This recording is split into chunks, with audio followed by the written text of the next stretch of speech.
Morning বন্ধুরা, কেমন আছো তোমরা সবাই? Welcome back to my channel অনন্যাস family. তো আজকে হচ্ছে গণেশ চতুর্থী, তো সবাইকে জানাচ্ছি গণেশ চতুর্থীর অনেক অনেক অনেক শুভেচ্ছা। তো আমিও আজকে ছোট্ট করে একটুখানি গণু ঠাকুরের পুজো করব। তার জন্য দেখো এই জায়গাটা একটুখানি ফাঁকা করেছি। এই যে দেখো নিচে এখানটায় হচ্ছে এই বক্সটা থাকতো এই টুলটার উপরে, তো এটা একটু ফাঁকা করে নিয়েছি। এই টুলটা একটুখানি ধুয়ে নেবো, ধুয়ে এর উপরে আমি আমার গণেশ ঠাকুরকে আর কি পাতবো। আমার ছোট্ট একটা গণেশ ঠাকুর। কালকে জানো তো কী হয়েছিল, গণেশ ঠাকুর কিনতে গেছিলাম। এবার কোনো ঠাকুর পছন্দ হচ্ছে না, বড় বড় ঠাকুর। আমি এইটুখানি ঘরের মানে জায়গার মধ্যে বড় ঠাকুর কি করে পুজো করবো বলো? আর একটা পছন্দ হলো, সেটা হচ্ছে লক্ষ্মী গণেশ দিয়ে সেট। তো ওই জন্য আর আনলাম না। তোমাদের দাদাকে বললাম যে হচ্ছে কালকে সকালে তুমি আমাকে একটা গণেশ ঠাকুর কিনে এনে দিও, একটা ছবি হোক বা কিছু একটা এনে দিও।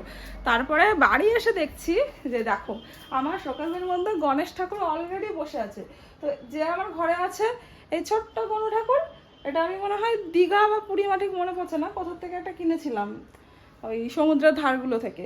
তো এতদিন শোকেসে ছিল। তো এই গণু ঠাকুরটাকেই আমি পেতে আজকে পুজো করব। আর এই দিকে দেখো আমার মাম্মাম, দেখো সকাল থেকে ভাত টাত কিচ্ছু খাচ্ছে না, দুধ খেলো না, সব কিছু তো ওনার গলা টানছে। তো উনি এখন এই যে লেজার প্যাকেট নিয়ে বসে আছে। এটা ভালো লাগছে খুব। ভাত খাবি দেখেছো? তো চলো টুলটা এখন ধুয়ে একটু পরিষ্কার করে নিই। তারপরে এখন আর রান্না কিছু হয়নি, ঠাকুরের জায়গাটা একটুখানি পরিষ্কার করে মুছে নিয়ে তারপরে রান্না বসাবো।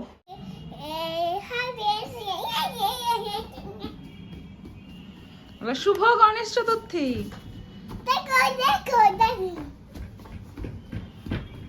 কি হবে এটা? কি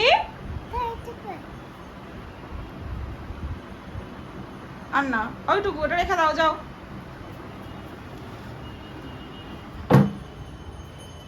সরো, আমি টুলটা ধুয়ে নিই। সরো সরো, টুলটা ধুয়ে নিই।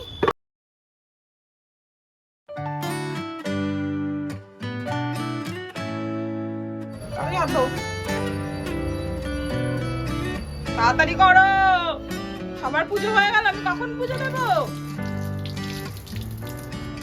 তো বন্ধুরা আমার এই টুলটা ধোয়া হয়ে গেছে। এবার আমি বিছানাটাকে গুছিয়ে নেবো, নিয়ে তারপরে রান্না করতে যাবো। আজকে যেহেতু বাড়িতে একটুখানি ছোট্ট করে গণেশ পুজো করছি, তো ওই জন্য আজকে নিরামিষই করবো। আজকে আর মাছ মাংস কিছু করবো না। আমার মা আমার শুধু শুধু মাছ মাংস খায়। কৌশিক অমাবস্যার দিন আমাকে বলেছিল আর কি নিরামিষ খেতে, কিন্তু হয় না। তোমাকে বাচ্চা ছোটো থাকলে আমার মেয়ে একদম নিরামিষ খেতে চায় না। আজকে পনির দিয়ে যে কি করে খাওয়াবো? মাছ হলে মানে ও একটুখানি ভাতটা ঠিকঠাক খায়, মাছ বা চিকেন এইসব হলে, কিন্তু এই পনির টনির করলে একদম খেতে চায় না। আর সেই জন্য আমার এখানে চাপ হয়ে যায় যে নিরামিষ করতে গেলে।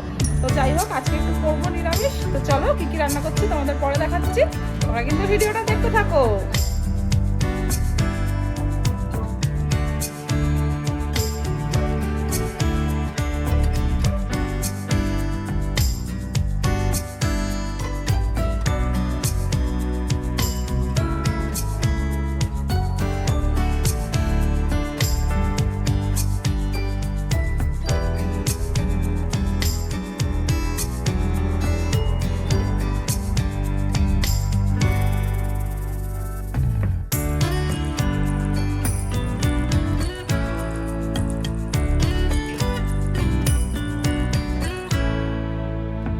হয়ে গেছে।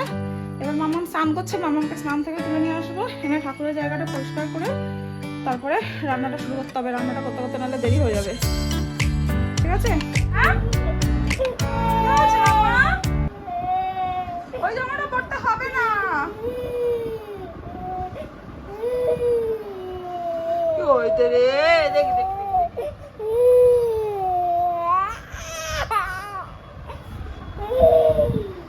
দেখতে পাচ্ছ?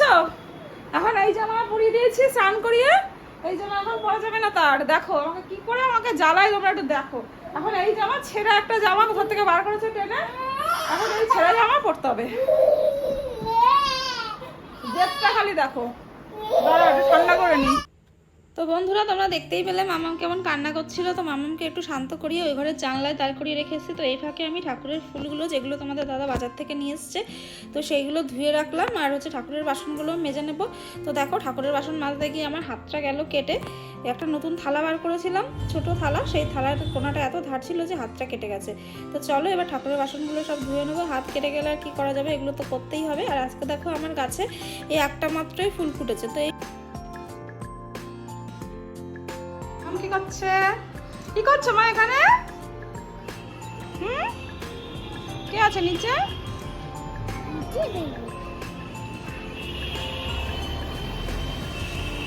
দিদি ভাই, তাই তো?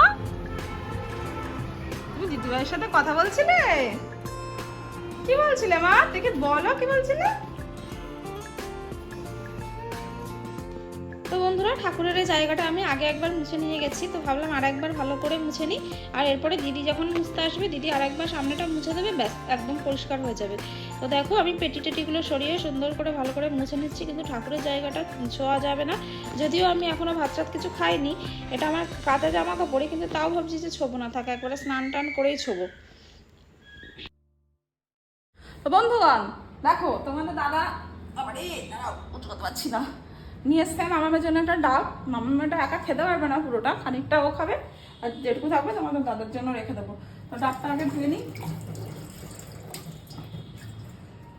ভাড় আছে, জানি না জল কতটা আছে, কিন্তু ভাড় আছে।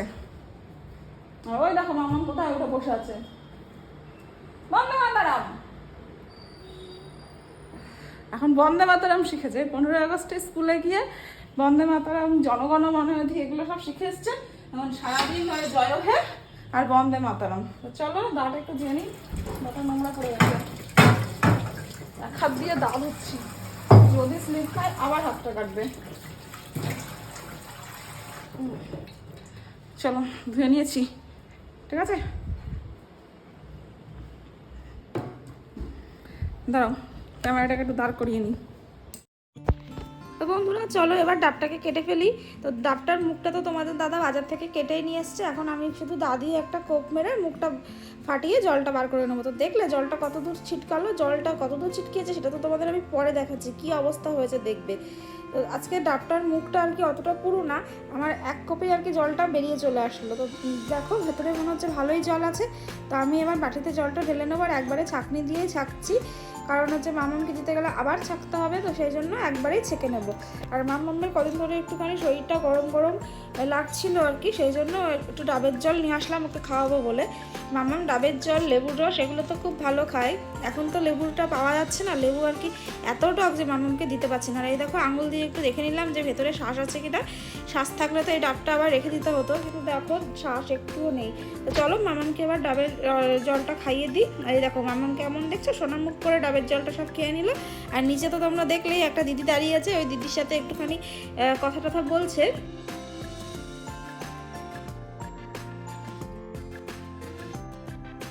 তো বন্ধুরা এবার আমি চলে এসেছি দেখো রান্নাঘরে। আর দেখো পনিরগুলোকে আমি নুন আর চিনির জলে ডুবিয়ে রেখে দিয়েছি, আর এদিকে দেখো পনির ভাজতে বসিয়ে দিয়েছি।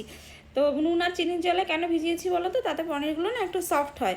আর এইদিকে দেখো পটলগুলো আমি একটা ননস্টিক প্যানে অল্প তেল দিয়ে ভাজতে দিয়ে দিয়েছি। তো এই পটলগুলো দিয়ে করব হচ্ছে দই পটল। আর এদিকে পনিরটা তো ফুলকপি দিয়ে তরকারি করব। তো ফুলকপিটা আমি আগে সিদ্ধ করে রেখে দিয়ে,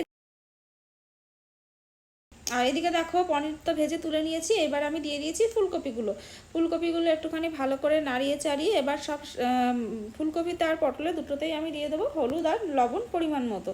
তো হলুদ আর লবণ দিয়ে ভালো করে দুটো জিনিসই ভালো করে নাড়িয়ে দিলাম। তোমরা হয়তো খেয়াল করেছো যে আমি আগে কোনো ফোড়ন দিইনি, তো ওই জন্য একটুখানি সাইড করে আর একটু তেল দিয়ে এবার ফোড়নগুলো দিয়ে দিলাম। তো দুটোতেই আমি দেবো হচ্ছে তেজপাতা আর মৌরি ফোড়ন।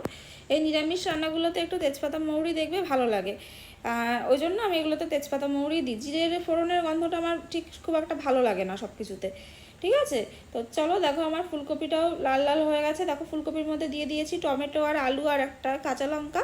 এটা যেহেতু মাম্মাম খাবে ওই জন্য এটাতে বেশি এখন লঙ্কা দিইনি, একটা কাঁচা লঙ্কাই দিয়েছি।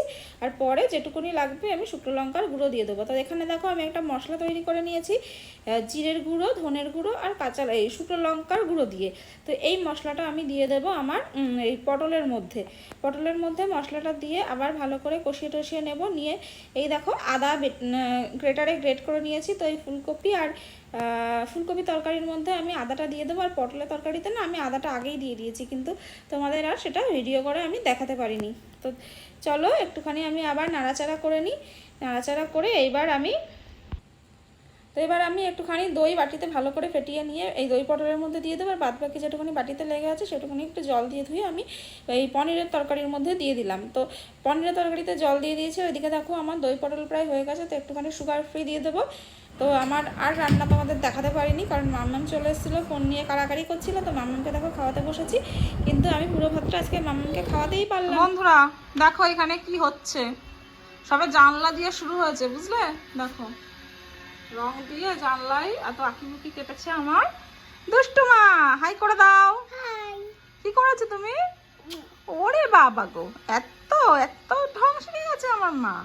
তো দেখো আর একটু করো দেখি। দেখো মামের ভালোবাসা তো দেখতেই পেলে। ভাত তো অর্ধেক খেয়েছে, আর খাইনি এখনো। এবার ঘুম পাড়িয়ে দেবো, তারপর বিকেলে উঠলে দুধ টুধ খাওয়াবো, কারণ শুধু গলা টানছে। তাই যেটুকু খেয়েছে সেটুকু না বমি করে দেয়, সেই ভয়ে আমি আর খাওয়াতে পারলাম না। তো এখনো স্নান করবো, পুজো দেবো, মামামের জামা কাপড়গুলো ধোবো। এই তো এখান থেকেই হচ্ছে। হাই করে দাও। বলে আমি আজকে স্কুলে যাইনি, আজকে স্কুলে যেতে হয়নি, ওই জন্য খুব আনন্দ। আজকে মার কাছে আছে, ওই জন্য মা মা করে কান্নাটা করতে পারেনি। রোজ নাকি 11:30 বাজলেই মায়ের কাছে যাবো, মায়ের কাছে যাবো, এরকম করে কান্না করে। কেমন করে কান্না করিস দেখেছো? এরকম স্কুলে এরকম কান্না করে। 11:30 বাজলেই মার কথা মনে পড়ে। এখন তো 12:15 ছুটি দিচ্ছে, ওই জন্যই কান্নাকাটিটা করছে। 11:30 ছুটি দিলে আর কান্নাকাটি করার সুযোগ পায় না। তো চলো মামামকে এবার ঘুম টুম পাড়িয়ে নিই। তো চলো তার আগে তোমাদের দেখিয়ে নিই রান্নাটা শেষ অবধি কি হলো, কারণ রান্নাটা তো তোমাদের ভালো করে পুরোটা ভিডিও করে দেখাতে পারিনি। যা দুষ্টুমি করছিল বাবা, শুধু এটা করো ওটা করো, মা আসো মা আসো, আমার পনিরগুলোই পুড়ে গেছে জানো। তো চলো দেখি আসি। এই যে হচ্ছে ভাত, এই যে দই পটল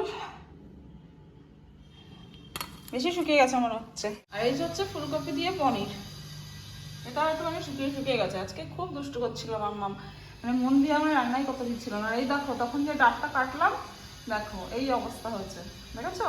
এই দাগটা কি দিয়ে তুলবো তোমরা একটু বলতে পারবে? আমি তো বুঝতে পারছি না, এটা কি কলম দিয়ে মুছলে উঠবে না কি করব। দেখি স্নান টান করে নিই, পুজোটা আগে দিয়ে নিই, তারপরে দেখছি। আর ওইদিকে দেখো ঘরের কি অবস্থা। এটা একটু পরিষ্কার করবো, পরিষ্কার করে যাবো স্নানে।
তো এখন আমি ভাত খেয়ে নেবো। আর এখন দেখো প্রায় 4টে বেজে গেছে।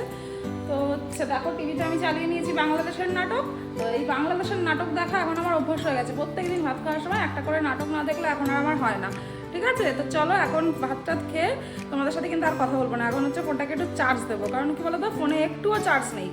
মাম্মাম ফোন দেখেছে, তারপরে সারাদিন ভিডিও করেছি, ওই জন্য এখন একটু চার্জ না দিলেই নয়। আবার সন্ধ্যাবেলা যাবো ঠাকুর দেখতে, তো আমরাও ঠাকুর দেখবো আর পারলে তোমাদের একটু ঠাকুর দেখাবো। কেন বাড়ার সাথে কিন্তু কি বলো তো প্রচুর গণেশ পুজো হয়েছে, প্রচুর গণেশ পুজো হয়েছে। কালকে গেছিলাম সন্ধ্যাবেলা, তো দেখে আসলাম সব জায়গায় বেশ অনেক প্যান্ডেল হয়েছে। তো আজকে তো পুজো হয়ে গেছে, তো সন্ধ্যাবেলা যাবো।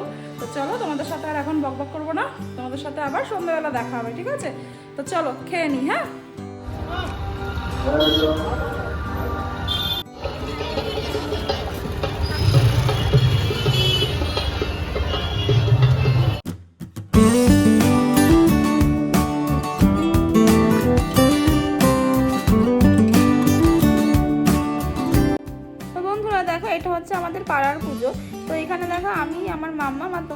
তিনজনেই লাইন দিয়েছি প্রসাদ পাওয়ার জন্য। এখানে দেখো প্রসাদ দিচ্ছে, আর প্রসাদে দিচ্ছে দই বড়া আর মিহিদানা।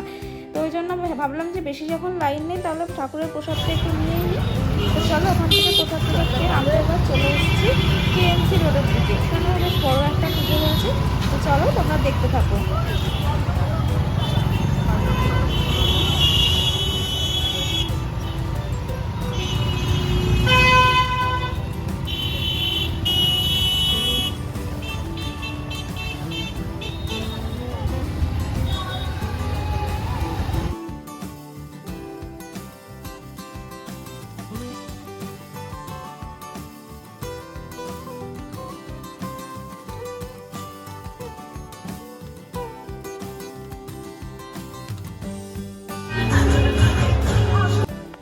কেএনসি রোডের এখানে এসে আমরা একটু দাঁড়িয়ে গেলাম, কারণ এইখানে দেখো স্টেজের উপরে মামামের মতো ছোট্ট ছোট্ট পরীরা সব নাচ করছে। তো মামাম দেখো বাইকের উপরে দাঁড়িয়ে তার ছোট ছোট বন্ধুদের নাচ দেখার চেষ্টা করছে, কিন্তু মামাম দেখতে পাচ্ছে না। ওই জন্য আমি মামামকে নিয়ে একটুখানি সামনের দিকে চলে আসলাম।